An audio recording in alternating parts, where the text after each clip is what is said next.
What's up? Hey yo, Nomadic Massive will be blessing the stage tonight.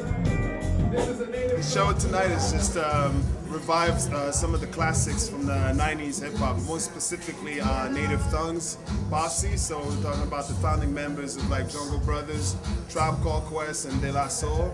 So what we decided to do, we decided to collaborate with Groundfood, live musicians, so like to just revamp all these classics, so name it, so even affiliates from Black Sheeps to Moni Love to Jay Dilla.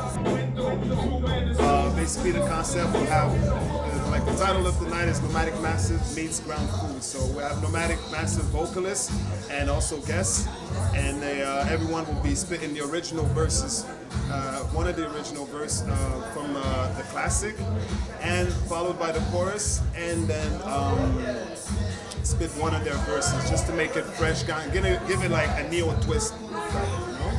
So that's basically the concept, and it's live tonight at Boulevard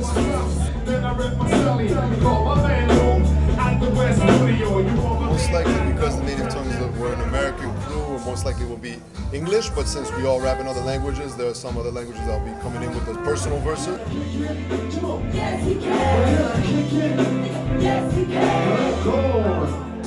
And there's also a song by MC Solar, it's called Obsolete, which, you know, MC Solar is an MC from France from that same era, who was influenced musically by the production and the music production of the Native Tongues and that whole jazzy hip hop. So we incorporated that into it. So you have one song fully in French, which is representing the French side of the jazzy hip hop era.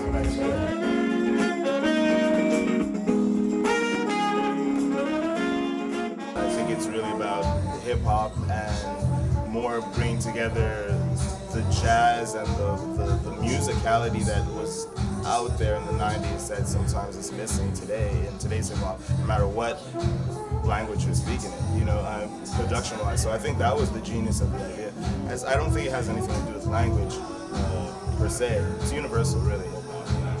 And because it's universal, I just wanted to touch on that, is that the language, maybe the most important part is that the content and the themes of a lot of the songs, like the kind of stylized, very unique stylized ways of rapping that has kind of faded out into there's a more of a monocultural way of approaching hip-hop music today, whereas a lot of kids weren't exposed. Like when we were younger, I think there were so many different styles of rappers and nobody could sound the same, you know? And so just to bring that back into, you know, I mean, we're hip-hop junkies and that's what we grew up on, and that's really, I guess, just remembering where we came from, what we listened to, and making sure that maybe people that weren't exposed to that, whether because they didn't live in North America at all before they arrived here and now they're for the first time, or they grew up and they forgot about it. When I went to school, I carried lunch in the bag with an apple for my music.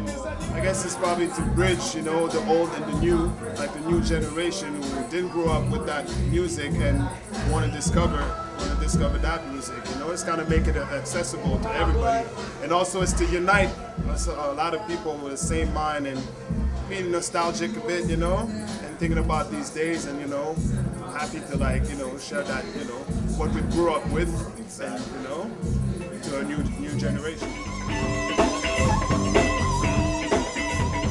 And I think representing it with live music, the way you're doing it, that's what I'm talking about. It's also to, you know, show the young youths out there that are into hip hop that it can also be represented live. So I really like that idea when Waahli came to us with the idea of bringing a live band to really represent it. Because there's many ways it could have been represented, and I think this is a really good way to do it. So I'm glad to be a part of it.